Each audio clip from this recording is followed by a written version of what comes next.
한중일 바둑 삼국지 20회 농심 신라면배 세계 바둑 최강전의 본선 1차전이 순항 중입니다. 전기대회에서 5년 만에 우승컵을 되찾은 한국팀은 랭킹 시드를 받은 박정환 9단, 국내 선발전을 통과한 이세돌 9단, 최철한 9단, 안국현 8단, 와일드카드로 합류한 신민준 9단이 2연패에 도전합니다. 7번째 우승에 도전하는 중국팀은 커제 9단, 판팅이 9단, 스웨 9단, 구츠하오 9단, 당이페이 9단이 20회 농심배의 대표로 나섰고, 지난 7회 대회 우승자 일본팀은 이야마 유타 9단, 모토키 가스야 8단, 이치리 키리오 7단, 쉬자위안 7단, 시바노 도라마루 7단이 출전해 사상 2번째 우승에 도전합니다. 15일 개막식을 시작으로 16일 본선 1차전을 치른 20회 농심 신라면배 세계바둑 최강전은 19일까지 매일 오후 3시 바둑TV에서 생중계됩니다. 2018 한국기원 총재배 시니어 바둑리그 포스트 시즌이 막바지를 향해 달려가고 있습니다. 지난 8일 음성인삼과 상주 명실 상감 한우의 준플레이오프로 시니어리그 포스트 시즌의 막이 올랐습니다. 보통 일장을 119 한 대국에는 내보내는 게 보통이거든요. 단판 승부기 때문에 그 주장을 내보내지 않는 것은 상당한 일단 모험인데요. 네. 일단 이 자체 오더만을 놓고 볼 때는 음성 인삼팀이 약간 유리한 것이 아닌가 싶고요. 음성 인삼팀에서는 서봉수 선수가 상대팀에서 남아있기 때문에 2대 0으로 끝내고 싶을 것이고, 상주 명실상감 한우팀에서는 어떻게 해서든지 3구까지만 가면 된다, 이런 생각을 가지고 있을 것 같습니다. 네, 상주팀에서 파격적인 오더를 내보냈습니다. 일장 서봉수 구단을 3국에 배치한 상주 명실상감 한우는 1, 2국 모두 중반 들어 형세가 좋지 못했는데요. 김수장 선수가 승리를 거뒀습니다. 역시 아까 그 그림대로 변화 없이 진행이 된 것 같은데요. 네, 충북 음성인삼의 김수장 선수가 선승을 거뒀습니다. 네, 오늘 경기는 그래도 무난한 승리였던 것 같아요. 예, 흑보다는 백이 좀 무난하게 잘 둬서 네. 우세를 계속 유지한 것이 아닌가 싶습니다. 네. 네, 이렇게 음성인삼이 1대 0으로 앞서갑니다. 하지만 백성호 구단이 차민수 5단의 역전에 동점을 이룬 후 일장 서봉수 구단이 팀 승리를 결정지었습니다. 네, 서봉수 선수가 승리를 추가하면서 양팀 2대1 스코어가 났습니다.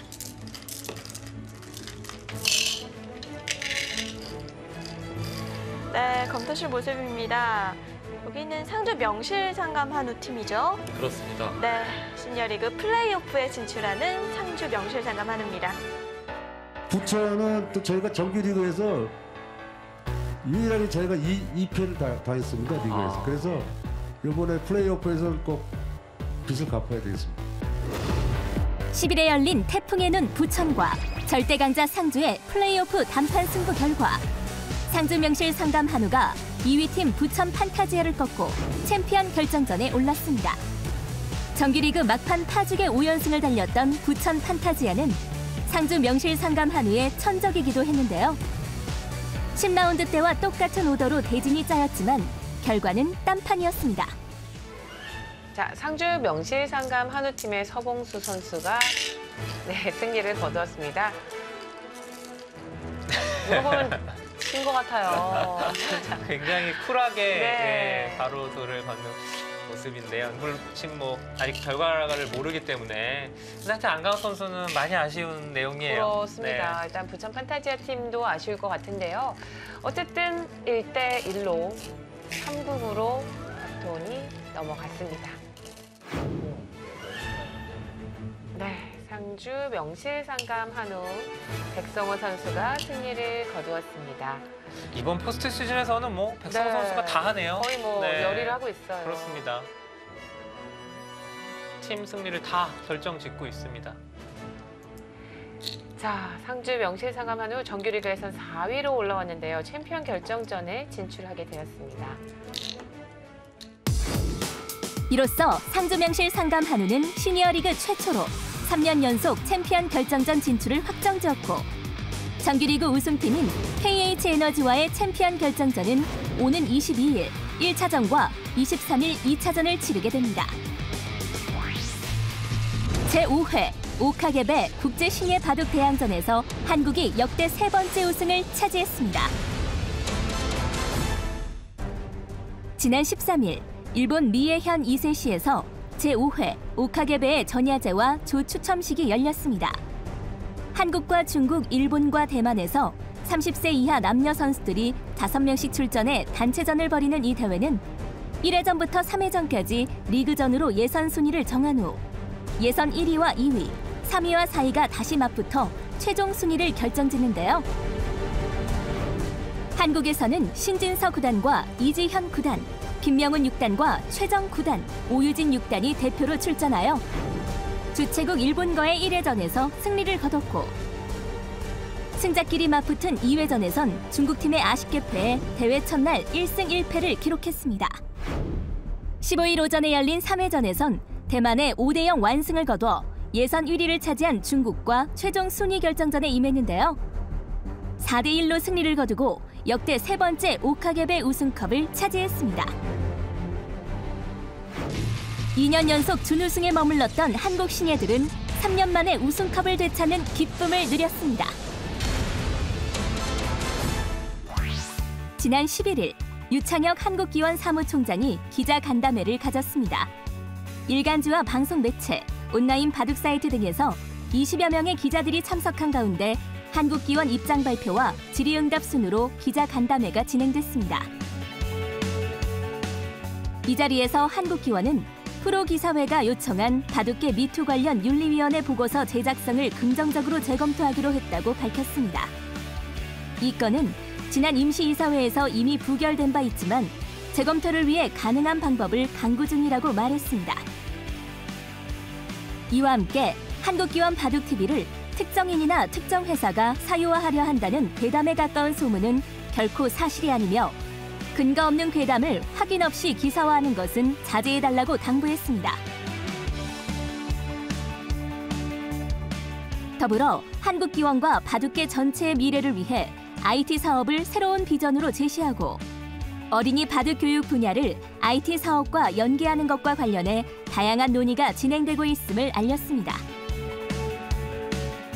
한편 원로기사 노영아 구단의 공개 서한에 대해 한국기원은 프로기사 전용 게시판에 항목별 답변을 공개했습니다. 해당 내용은 한국기원 홈페이지에서도 확인할 수 있습니다.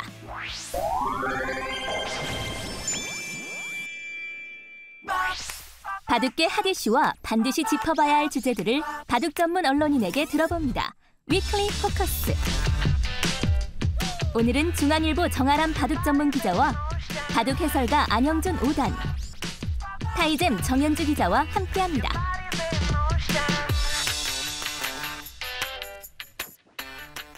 네, 오늘은 프로기사들의 병역 특례에 대해서 알아보도록 하겠습니다.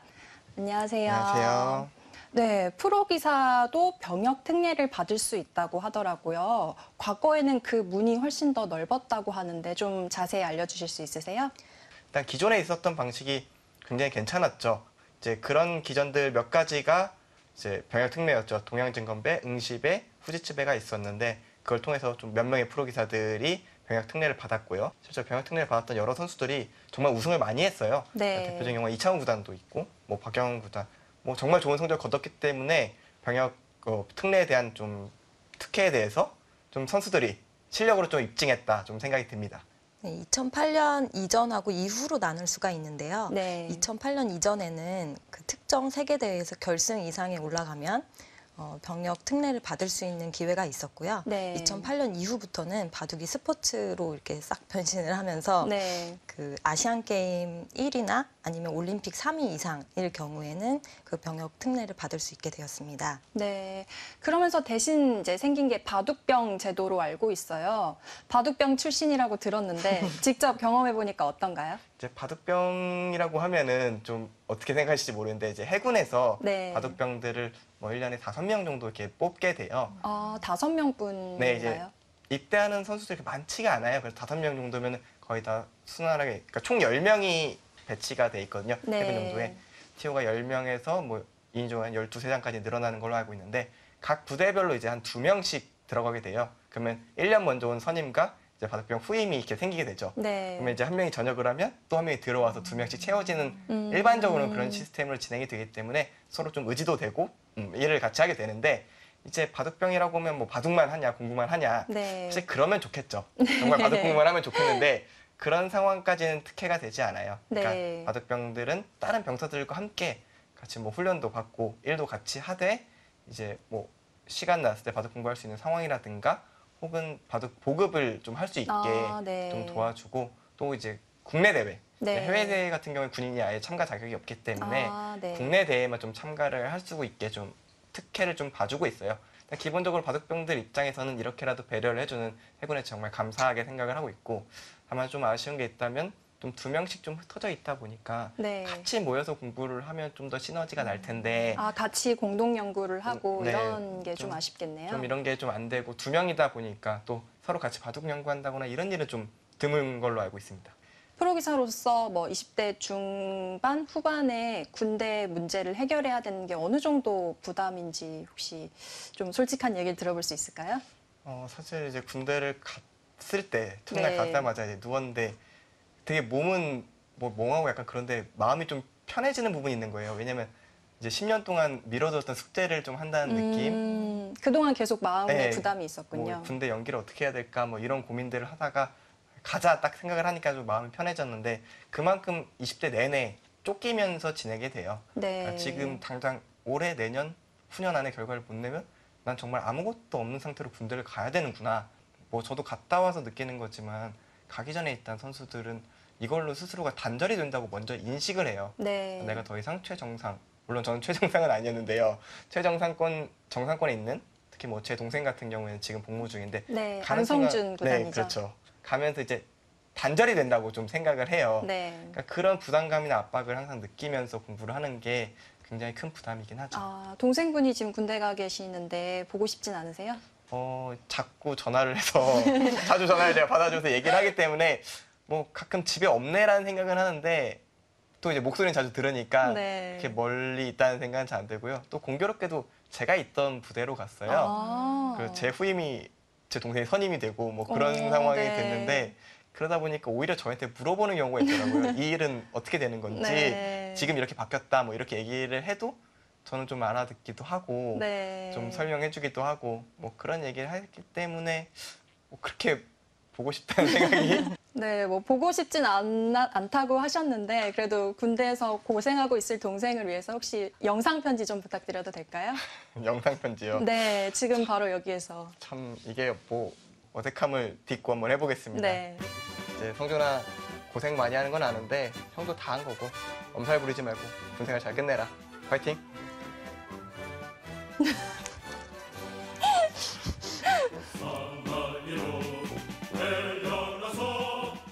아무래도 완전히 이제 뭐 자유인으로 이렇게 생활하는 것보다는 확실히 차이가 있나 봐요. 아무래도 군대다 보니까 특혜를 네. 많이 줄 수가 없어요. 네. 왜냐하면 형평성의 문제에 걸려들기 때문에 다른 동료 이제 병사들이 봤을 때 뭐 자기 하고 싶은 데 다 하면은 얼마나 화가 나겠어요. 네, 그쵸. 그거는 불합리한 군 생활이기 때문에 당연히 그렇게 튈 정도로 하지도 않고 일반 병사랑 별 다르지 않게 지냅니다. 그게 사실 맞다고 생각을 하고요. 네. 일단 군대 왔으면은 같이 똑같은 일을 하는 게 맞으니까 그렇게 특별한 건 아닌 것 같고 다만 다른 스포츠처럼 상무팀이라든가 이렇게 전문적으로 운동할 수 있는 공간에 들어갈 수 있다면은 더 좋겠다가 이제 개인적인 생각인데 현실적으로는 쉽지는 않은 부분으로 알고 있어요. 그 스포츠 선수 같은 경우에는 입대할 수 있는 그 나이 제한을 더 뒤로 이렇게 늦추자라는 얘기도 나와 있더라고요. 여기에 대해서는 어떻게 생각하세요? 뭐 그런 게 되면 좋죠. 그러니까 가장 지금 30대 중반에 갈 수만 있다면은 뭐 선수 입장에서 좀 뒤로 미루고 천천히 준비를 할 텐데요. 이제 문제는 그런 기준점이 정하기가 굉장히 어려울 것 같아요. 병역법 입장에서는 어떤 선수는 20대 중반에 가야 되고 어떤 선수는 30대 중반에 가도 된다라는 그 기준점을 잡는 게 너무 어려운 문제이기 때문에 네. 또 형평성에 문제가 있어서 현실적으로 쉬운 문제는 아니라고 생각을 해요. 뭐 된다면은 가장 효율적인 방법이겠지만요. 보통 이제 성인 남성들이 20살이 넘으면 이제 지원을 하잖아요. 프로기사들은 평균적으로 몇 살 때쯤에 바둑병을 지원하나요? 이제 가장 늦춘다면 이제 28, 27말. 그러니까 이제 전역했을 때 시점으로 기준하면 30살이 되는 시점 정도가 가장 많았어요, 여태까지는. 네. 그리고 그보다 조금 어린 선수들도 종종 있었고요. 근데 앞으로는 더 빨라질 것 같아요. 네. 병역법이 좀 바뀌면서 해외 출국을 좀 인정을 안 해주게 돼서 연계 기일을 다 쓰게 되면은 군입대를 하는 게 올 8월에 바뀌었어요. 아, 네. 그러다 보니까 요즘에도 젊은 기사들, 원래 갈 생각이 없었던 기사들이 갑자기 가는 경우가 좀 생겼거든요. 네. 좀 그런 문제 때문에 앞으로는 좀 입대 시점이 25, 6쯤으로 좀 빨라지지 않을까 저는 예측을 합니다.